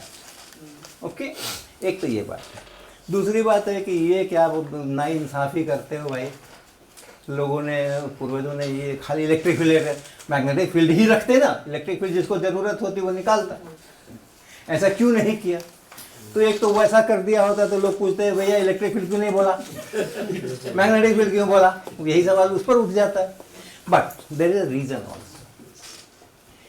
जब ये किसी मटेरियल से इंटरेक्ट करती है, ईएम वेव या लाइट जब किसी मटेरियल के ऊपर पड़ती है, शीशे पे पड़ती है, पानी पे पड़ती है, गैस के अंदर से होकर किसी मटेरियल के साथ जब इसका इंटरेक्शन होता है, तो मटेरियल में जो एटम्स होते हैं, जो मॉलिक्यूल्स होते हैं, उन पर जो असर पड़ रहा है वो इलेक्ट्रिक फील्ड का डायरेक्ट असर पड़ता है, क्योंकि उसमें डाइपोल मोमेंट्स होते हैं, वो उसको टर्न कराता है, वो चेंज होते हैं, ऑसिलेशन होते हैं, फोर्स्ड ऑसिलेशन होते हैं। जितने फ्रीक्वेंसी से इलेक्ट्रिक फील्ड फोर्स लगा रहा है उतनी फ्रीक्वेंसी से होते हैं। मैग्नेटिक फील्ड के कारण से उसमें थोड़ा परिवर्तन हो सकता है, ज़्यादा नहीं होता। इलेक्ट्रिक फील्ड के कारण से अच्छा खासा होता है, तो थोड़ा है, इलेक्ट्रिक फील्ड का थोड़ा भाव ज़्यादा है। लेकिन मटेरियल से इंटरेक्शन अगर नहीं हो रहा है, अगर मटेरियल से इंटरेक्शन नहीं हो रहा है तो कोई भाव नहीं है, तब भाव नहीं हो रहा है। वो ये इलेक्ट्रिक फील्ड में जितनी एनर्जी है per unit volume, magnetic field में भी उतनी ही, एग्जैक्टली उतनी ही एनर्जी है पर यूनिट वॉल्यूम। तो आप किसी को कम करके नहीं आंक सकते हो, लेकिन एक बता दिया तो दूसरा अपने आप मालूम है। सर आपने एक बार बोला मटेरियल से इंटरेक्शन, तो जैसे इंटरेक्शन होता है तो उसमें ऐसा क्या हो जाता है जिसकी वजह से लैम्डा चेंज हो जाता है? देखो लैम्डा में सोच रहा हूँ। हाँ हाँ ठीक है। देखो क्या है ना कि इलेक्ट्रिक फील्ड की अपनी, और ये चार्जेस हैं, जो मटेरियल है उसमें चार्जेस हैं, वो चार्जेस अपना इलेक्ट्रिक फील्ड पैदा करते हैं, अपना मैग्नेटिक फील्ड पैदा करते हैं। तो लाइट एक तरफ उस मटेरियल के सरफेस की एक तरफ और दूसरी तरफ ये अलग अलग किस्म के इंटरेक्शंस हो रहे हैं और चार्जेस का मूवमेंट्स हो रहा है। तो चार्जेस का मूवमेंट्स होने के अपने कुछ रूल्स हैं, रेगुलेशंस हैं, तो उसके कारण से इसके वेव को उस अपना डायरेक्शन भी बदलना पड़ सकता है, अपनी स्पीड भी बदलनी पड़ सकती है। अब जैसे मेटल है, इलेक्ट्रिक फील्ड है, आप मेटल रख दोगे तो पूरा इलेक्ट्रिक फील्ड जो जा रहा था वो अब सरफेस पर से होकर के जाएगा, अंदर से होकर नहीं जाएगा। नहीं होता तो वो अंदर से होकर के जाता। तो मटेरियल से जब इंटरेक्शन हम कहते हैं तो उस इलेक्ट्रिक फील्ड के कैरेक्टर बदलते हैं, because they are charged, right. तो वो चार्जेस अपने इलेक्ट्रिक फील्ड भी पैदा करते हैं, उनके कुछ बाउंड्री कंडीशंस होते हैं, किसको कंटिन्यूस होना है, किसको डिस्क्रीटली चेंज होना है, उसके अनुसार रीओरिएंटेशन होता है उन चार्जेस का, वगैरह वगैरह बहुत कुछ होता है। तो उन सब होने के कारण से फिर वो उसका पूरा कैरेक्टर बदला, स्पीड घटती है, लैम्डा चेंज हो गया तो स्पीड अपने आप कम हो जाएगी। स्पीड घटती है, इसलिए मैं ज़्यादा कहूँगा स्पीड घटती है, इसलिए लैम्डा चेंज होता है। मैं तो ऐसा कहूँगा, क्योंकि स्पीड घटना बहुत स्वाभाविक दिखाई पड़ता है। मटेरियल में से हो गया, उसको चलना पड़ रहा है, इंटरेक्ट सबसे, हटो भाई जगह बनाओ मेरे लिए, मुझे जाना है। तो इसने थोड़ा छेड़ा उसको, उसने थोड़ा छेड़ा उसको, फिर उन सबको साइड करके उसको आगे बढ़ना है। तो it takes time, more time. और अगर फ्री स्पेस होता तो अपना फटाफट चली गई होती है। तो वो इंटरेक्शन से उसकी स्पीड घटती है, और वो स्पीड घटने के कारण से फिर वेवलेंथ बदलते हैं, आपकी फ्रीक्वेंसी नहीं बदलती है, तो वो होता है और एक डायरेक्शंस में। ठीक है, ये मैकेनिक्स का सवाल है। हमने इलेक्ट्रिसिटी में काफ़ी दो सवाल कर लिए, अब मैकेनिक्स में आते हैं, और ये छोटा सा सवाल है, थोड़ी सी चर्चा हम करेंगे इसमें। इसके पहले कि हम इसमें अपना डोमेन बदलें, इलेक्ट्रिक फील्ड को कैसे डिफाइन करते हैं क्लास में। सबसे पहला सबसे पहले जब आपको इंट्रोड्यूस करना होता है इलेक्ट्रिक फील्ड तो कैसे डिफाइन करते हैं? It is the reason It is the region created around the charge. created around the charge Experience of force. in which Another another charge. infinitesimally small positive charge experience of force. A region wherein any charge experiences force Right. is said to have electric field. Correct. तो मैंने एक charge रख दिया है plus Q और मुझे electric field का मालूम करना है व्हाट इज इलेक्ट्रिक फील्ड। तो मुझे वो जगह खोजनी है, वो रीजन खोजना है जिसमें अगर मैं दूसरा चार्ज लेकर के आऊँ तो उस पर कुछ फोर्स लगे। आप मैग्नीट्यूड का बात नहीं कर रहे हो ना कि 10 न्यूटन लगे, 5 न्यूटन लगे, 20 न्यूटन लगे। तो आप बताओ ना जरा कितना दूर तक जाऊँ? कूलम्ब्स लॉ भी तो पढ़ते हैं। Electric field is Q divided by 4 pi epsilon not R square. तो कितना बड़ा रीजन इसका इलेक्ट्रिक फील्ड है कि इसके अंदर रहेगा तो फोर्स एक्सपीरियंस होगा, अब इसके बाहर चला गया तो फोर्स एक्सपीरियंस नहीं रहेगा। तो फिर काहे का रीजन? जितने रीजन के अंदर में फोर्स एक्सपीरियंस करे उस चार्ज का उतना इलेक्ट्रिक फील्ड कहलाएगा। ये क्या मतलब है? हर एक छोटा चार्ज हो तो, बड़ा चार्ज हो तो, यहाँ आप एक नैनो कूलम रखो तो, यहाँ आप एक मिली कूलम रखो तो, जब पूरी दुनिया इसका क्षेत्र है, रीजन है जिसमें फोर्सेस एक्सपीरियंस होते हैं, तो ऐसे डेफिनेशन बनाने का क्या मतलब है यार? As a property of space. Property of space, हाँ बोलो। इस प्रॉपर्टी ऑफ स्पेस जहाँ पर अगर हम कोई टेस्ट चार्ज रखते हाँ। हैं तो उसके हिसाब से। हाँ हाँ, वो तो सब जगह रख सकते हैं ना, सब कहीं पर भी रखोगे तो वो लेकिन टेस्ट रिलेटिवली इंटेंसिटी कम होती है। हाँ, तो आप बताओ ना कि इतनी इंटेंसिटी जब तक हो जाएगी तब तक मैं कहूंगा है, इससे कम हो जाऊंगा तो मैं कहूंगा नहीं है, फील्ड मेरा यहाँ तक है, इसके आगे नहीं है। जैसे कोई दूसरा नेगेटिव चार्ज रखा तो फील्ड लाइंस बाउंडेड हो जाएंगी। हाँ, तब वो रीजन डिफाइन हो जाता है। तो हो जाता है रीजन डिफाइन। क्यों? डायपोल के तो फील्ड भी उसके भी दूर दूर तक जाते हैं। उसके पास में तो डायपोल के फील्ड भी दूर दूर तक जाते हैं भाई। सोचना सोचना सोचना सोचना, अगर वो लॉजिकली बात सही नहीं हो तो उसको स्वीकार नहीं करना।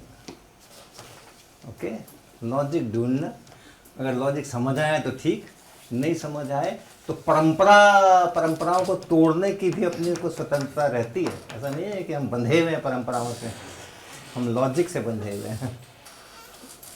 Okay, so A particle of mass small m is moving in xy plane such that its velocity at a point x comma y is given as v is equal to k times y I cap plus 2x j cap। m मास का एक particle है, बड़ी कृपा की इन्होंने कि xy plane में particle को मूव करवाया ताकि हम ब्लैक बोर्ड का इस्तेमाल सुखपूर्वक कर सकें। हम ब्लैक बोर्ड का इस्तेमाल अत्यंत प्रसन्नता के साथ कर सकते हैं हम, क्योंकि ये एक्स वाई प्लेन ही है, इसी के अंदर में सारे काम होने हैं, बाहर नहीं होने। और इसमें कहा जा रहा है कि its velocity at a point X comma Y. ये अगर पॉइंट है जिसका कि कोऑर्डिनेट एक्स कॉमा वाई है, तो इसकी जो वेलोसिटी है v, that is k times Y I cap plus 2x j cap. Y I cap, ये जो हमने फोटो बनाया है उसमें देखो ये है y, इतने मैग्नीट्यूड का k टाइम्स इतने मैग्नीट्यूड का x डायरेक्शन में कंपोनेंट है। तो ये वेलोसिटी का ये वाला कंपोनेंट इतना बड़ा है, और जो इसका y डायरेक्शन में कंपोनेंट है वो 2x इंटू k है। अब ये तो y के अनुसार मैंने बनाया, अब ये जो x है इसका 2x करो तो वो उतना बड़ा इसका इधर मैग्नीट्यूड है, और उसका जो रिजल्टेंट है this is the velocity v। Okay, हर जगह पे अलग अलग वेलोसिटी, हर जगह पे अलग अलग वेलोसिटी। अगर कोई ओरिजिन पे बैठा हो, ये m कभी ओरिजिन पर आ जाए तो वेलोसिटी यानी कि वो रेस्ट में, यानी कि उस पर कोई फोर्स नहीं लग रहा। नेट फोर्स जीरो होगा। Net force zero. अगर कोई चीज रेस्ट में तो नेट फोर्स जीरो। जरूरी नहीं है। एग्जाम्पल, बॉल ऊपर जाती है, बॉल को ऊपर फेंकते हैं तो टॉप मोस्ट पॉइंट पे वेलोसिटी जीरो हो जाती है, लेकिन फोर्स लगता रहता है नीचे। वेलोसिटी जीरो हो जाना, फोर्स नहीं लगने का कोई उसका कनेक्शन नहीं है। Acceleration zero. अगर वेलोसिटी जीरो बनी रहे तब नेट फोर्स जीरो। ओके, अगर वेलोसिटी जीरो है, मैंने देखा, हाँ देखो वेलोसिटी जीरो है, उस समय मैं नहीं कह सकता हूँ कि भाई फोर्स भी जीरो हो। लेकिन अगर वेलोसिटी जीरो थोड़ी देर तक बनी रहे तब यस, तब नेट फोर्स जीरो है। अच्छा चलो, अब हमसे कहा जा रहा है इसमें where k is a non-zero constant, what is the force F acting on the particle, right? और हम मान के ही चलें what is the net force F on the particle, right? resultant forces पे मुझसे पूछा जा रहा है। तो क्या करूं? कोई पार्टिकल पता नहीं कौन किधर चल रहा है, यहाँ का पार्टिकल होता तो 2x बड़ा कम सा होता, तो ये जो y कंपोनेंट है वो बड़ा कम सा होता, ये ढेर सारा होता, ऐसे जा रहा होता, ये वाला ऐसे जा रहा है। यहाँ का पार्टिकल अगर देखते हैं तो इसमें y बहुत थोड़ा सा है, तो x कंपोनेंट बहुत थोड़ा सा है, y कंपोनेंट खूब बड़ा सा है, तो ये ऐसे जा रहा होगा। तो ये पार्टिकल कहाँ है हमें कुछ पता है, कहाँ जा रहा है हमें कुछ पता नहीं है।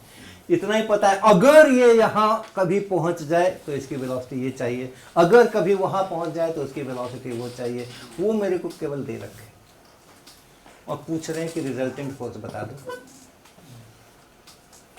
कहाँ रखने से कितना रिजल्टेंट फोर्स बनेगा, कहाँ रखने से कितनी वेलोसिटी बनेगी ये तो बता दिया, कहाँ रखने से उस पर कितना फोर्स लग रहा होगा वो बताना है अपने को। तो क्या करूँ, क्या करूँ,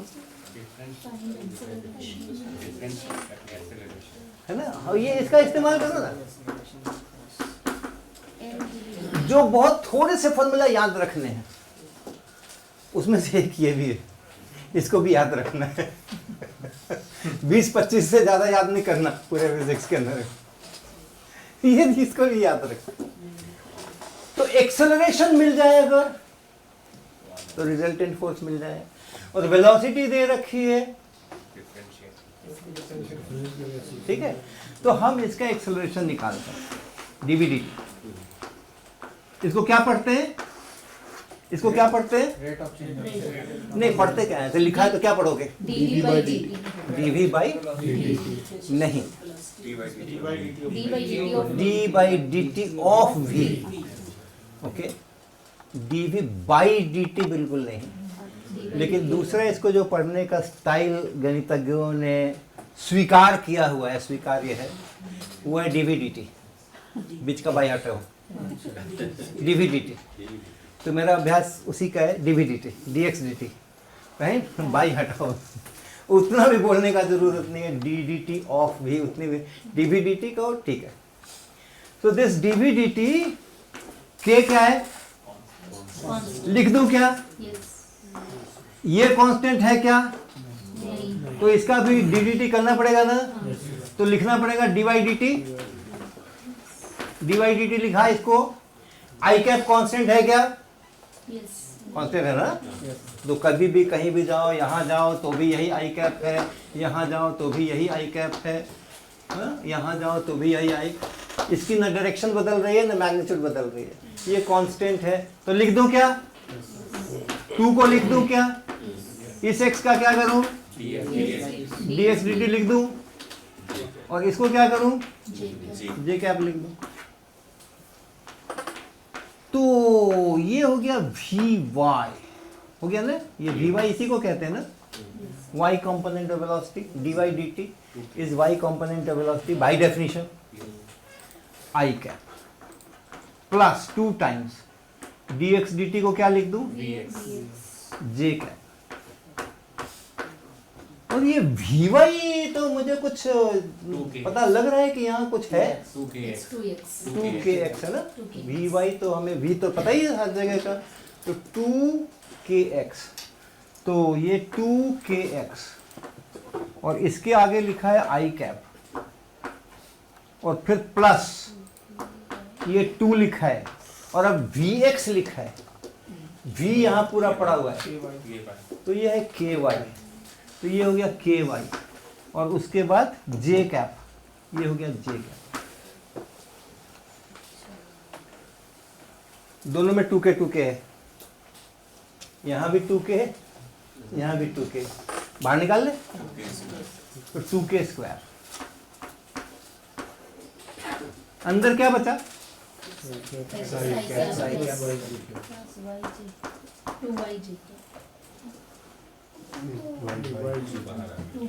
ये 2K और ये 2K बाहर हो गए, अब बच गया अंदर में x I कैप और प्लस y j कैप। आपने मुझे वेलोसिटी दी थी x और y में, तो हम भी आपको x और y में ही फोर्स देने वाले हैं, ठीक है, तो ये हमारा उत्तर बन गया। अब ये क्या चीज है? ये क्या, ये कौन सा वेक्टर है? Vector R, position vector R. तो पोजीशन वेक्टर आर के डायरेक्शन में रिजल्टेंट फोर्स है। रिजल्टेंट फोर्स जो हमने निकाला ये एक्सेलरेशन है, इसमें आप मास से गुणा कर दोगे तो रिजल्टेंट फोर्स बन जाता है। तो फोर्स जो है that is 2mk square x I cap plus y j cap.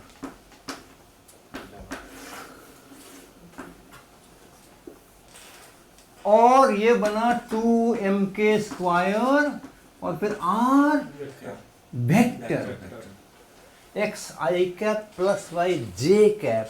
जहां अभी पार्टिकल है ओरिजिन से उसको मिलाओ, उस वेक्टर को कहते हैं पोजीशन वेक्टर और वो है x I cap plus y j cap.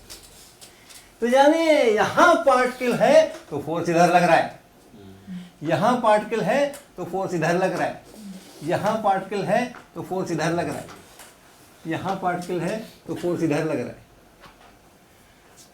और मैग्नीट्यूड 2mk स्क्वायर आगे वो क्या होता है? हाँ, under root X square plus Y square. वो क्या चीज दिखाई पड़ रही है यहाँ चित्र में? Under root X square plus Y square. ये यहाँ पर है, ये है एक्स वाई पॉइंट, ये है एक्स और ये है वाई। तो under root X square plus Y square क्या दिख रहा है? Distance of the particle from ये है under root X square plus, जिसको आप आर भी कह सकते हो। इसी पे वेक्टर लगा करके वो आर वेक्टर लिखा है। तो यानी फोर्स इज रेडियली आउटवर्ड और पार्टिकल जितना दूर जाता है रिजल्टेंट फोर्स उतना ज्यादा हो जाता है। ओके, पार्टिकल जितना दूर जाता है उतना ज्यादा हो जाता है। ऐसी कोई सिचुएशन कुछ पढ़ी सी है क्या कि पार्टिकल जितना दूर जाए उतना रिजल्टेंट फोर्स बढ़ जाए? SHM स्प्रिंग, SHM, लेकिन उसमें क्या होता है ना कि फोर्स जो है वो इन्वर्स होता है, हाँ, restoring force.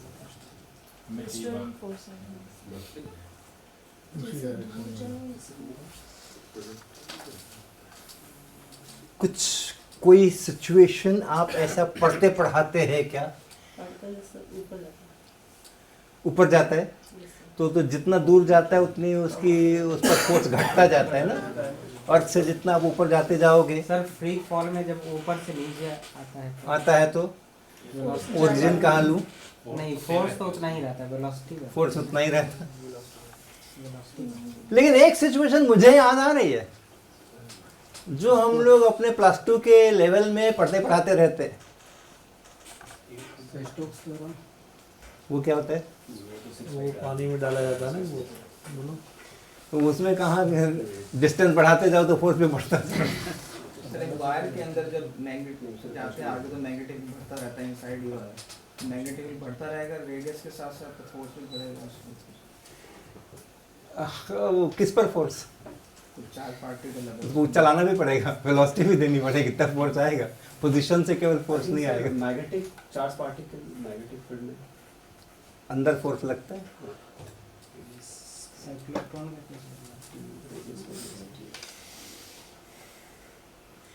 Uniformly charge sphere पढ़ा था क्या? हाँ uniformly charge sphere yes, sir. अंदर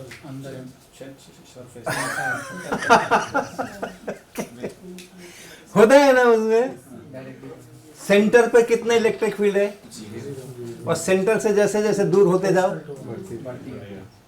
प्रपोर्शन में बढ़ता है, आर के प्रपोर्शन में बढ़ता है, और एक बार सरफेस पे पहुंच जाते हैं तब घटना शुरू 1/r² के अनुसार। तो पॉजिटिव चार्ज अगर कोई चलने के लिए उस इलेक्ट्रिक फील्ड में होता तो उस पर जो फोर्स लग रहा होता Q टाइम C इसी टाइप का होता है ना, इसी टाइप का। तो ये सब है अपने इसमें। आपसे पूछा जा रहा था, आपके 4 एक्सप्रेशन दे रखे हैं इसके अंदर में फोर्स के, और पूछा जा रहा है कि कौन सा वाला ऑप्शन सही है। वो मैं नहीं बताऊंगा, ये आपको हल करना है।